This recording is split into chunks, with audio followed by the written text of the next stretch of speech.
Hi. So a lot of us have been thrust into this idea of doing teletherapy or video conferencing or some sort of distance therapy with all the stay-at-home orders. And so I just wanted to kind of share with you some things that have worked for me.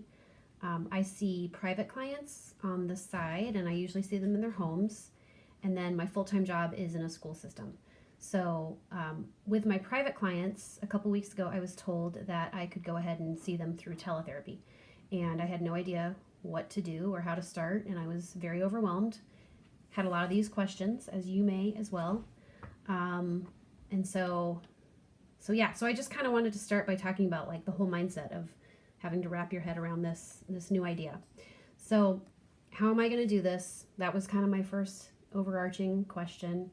I had heard about teletherapy. I had been reading what other therapists had been doing, and I was really overwhelmed. And,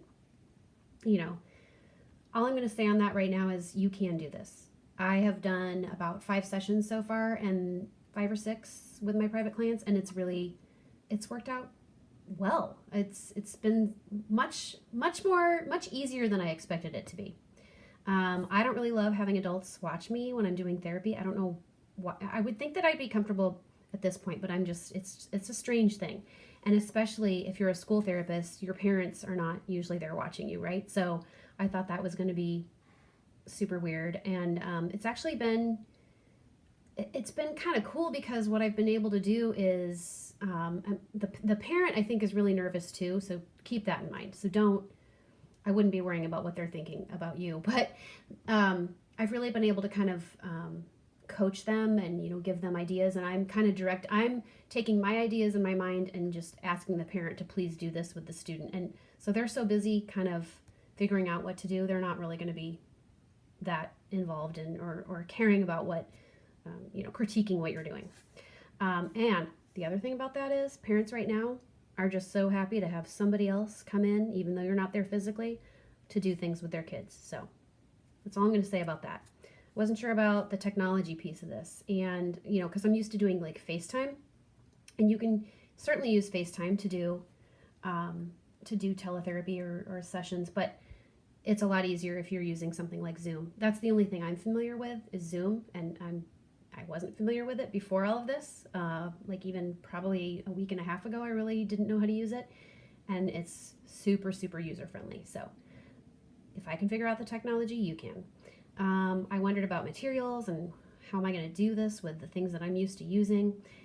And what is great about that is that it really taught me to pare down my sessions and the activities that I'm doing and just use really basic things, which has actually been pretty cool. I wasn't sure if students would be engaged. That really has not been a problem. I don't know if it's just the novelty, but they actually think this is really fun, doing these things through technology. And for me, there was a lot of like info overload when I was first kind of planning what I was going to do, because I'm on a lot of Facebook groups with a lot of therapists and listening to things that they've been doing and trying and watching different videos and things. And I got to a point where it was kind of like just watching the news in general about this COVID situation. It was just too much. So I took a step back one day and I just kind of started jotting down some of the basic, like what are the things that I need to know before going into this, and how can I make this as simple as possible. So that's kind of why I'm making this video, is to make things simple, hopefully for you, so you can find out kind of what has worked for me and what might work for you. And really overall, you guys, this has been a great opportunity for parent coaching and for kind of empowering parents. And they really are, I think they're more and more appreciative of what it is we do, because they're trying to carry out these activities that we're asking them to do, and they don't feel so confident doing it, but I think they're really seeing the value in what we do. Not that they didn't already, but it's just really making that even more clear. So the first thing to do really, or at least this helped me, was just to break this whole idea down into I'm going to turn my ringer off, didn't know it was on. Break all this down into the like component parts of what you kind of need to know, or what you need to have set up. So obviously you need your materials, and you need the family to have certain materials, or you're going to think about what materials they might have at home. Session planning, the technology piece. It's a really good idea to practice first before you do your first session, and then paperwork and tracking. So the first thing I'm going to show you is, this is kind of what I narrowed down what I thought were important materials. Now, I'm an OT, but obviously, no matter what discipline you are, you're just going to think about basic materials that your families might have that you might want to incorporate into your sessions. So these are the basics that I hope they have. It's okay if they don't, because like dice, for example, you can play all kinds of cool dice games, no matter what discipline you're in. But if they don't have dice, I can roll my dice and show them what I've landed on. And then these are maybe some other things that if they have, that'd be cool, but it's okay if they don't. As a therapist, you want to have all of the above things, but then if you also have some of these other things, these are going to be really helpful. The sheet protectors, I'm just going to show you that real quick.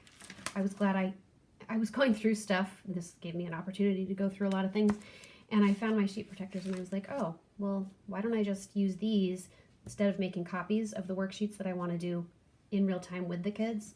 Put it in the sheet protector, use a dry erase marker. Hopefully you have one at home, and of course you can reuse this. So that's basics with materials. Next thing is just thinking about your sessions. This is not a time to be fancy. This is not a time to be worrying so much about, you know, following whatever, I don't know, plan you had in the past. Because your therapy that you're going to be doing now is just not, it's not going to be the same, and it can't be.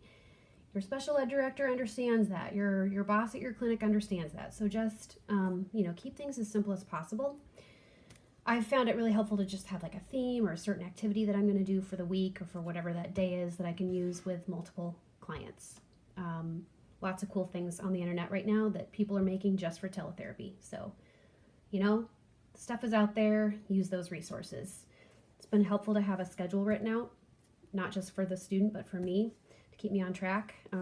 Have all materials that you've asked the child to have. Make sure you have those in front of you. It seems intuitive, but, you know, it's a pain if you have asked them to have things and then you realize you don't have it in front of you either, or as well.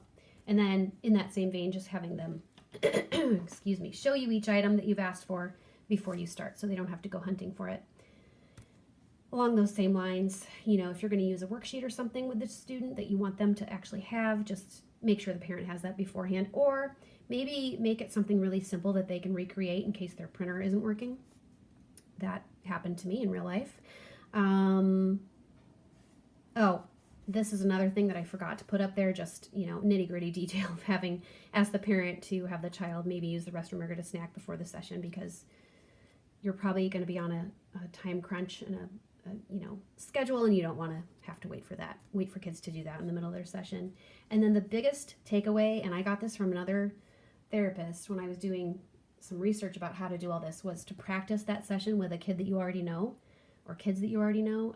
Do that ahead of time. So if you're going to use Zoom or FaceTime or whatever it is you're using, do a practice run with kids that know you and that you're familiar with, and that way you can troubleshoot any potential issues as they come up. The technology piece of it, I'm not super technologically savvy, so I'm not going to go into great detail here, but I have been using Zoom as much as possible with my sessions, and it's super user-friendly. What I love about it, the biggest things I really love about it, is that you can show your tabletop in real time, kind of like what I'm doing now. You can just use, literally, I have my iPad right now, or sometimes I use my phone, and I just have it set up on some cans, like some canned soup or canned beans, and you have it raised up like this, and then you can either use your camera app to just show the kid what you're doing and you pair it with Zoom, or you can record like I'm doing now. And then it's super cool if you're using Zoom, you can share your screen to, let's say, show a book read aloud on YouTube, or show some movement videos, or whatever it is you want to show the child that you would normally be, you know, reading to them or doing with them. You can actually show it to them and kind of do it along with them. So that's the cool stuff about Zoom. I don't know any other platform. That's all I know. And then the last thing is just, I mean, you're going to have to figure this out yourself for what's going to work for you. But I think what I'm going to be doing if I start doing these things with my school caseload is printing out the kids' goals and, you know, their like data sheets. I didn't bring all that stuff home with me. There were so many other things that I needed to bring home with me. I didn't even think about that for some reason. I'm just going to want to, of course, jot all notes about the session and all parent contact and things like that. And it's probably going to force me to start using Google Drive as much as possible to, track things, just because I don't want to have a lot of physical stuff that I'm taking back to my school once we are reopened. So I hope this was helpful. These are just, some of those things that, like I said, kind of my way of thinking about it and breaking it down. And it made me feel a lot more comfortable about what I'm doing and took a lot of the anxiety away, especially doing that practice session. And I think I might have said this earlier. I've only done about 5 sessions with my private clients, and it's all been teletherapy. And I have to tell you, after the first or second session, it was like not a big deal. It's the kids really look forward to it. They're usually very just like excited. They're sitting there just waiting for their parent to turn the Zoom on or whatever it is. And it's been really good. So I hope this has been helpful. Good luck.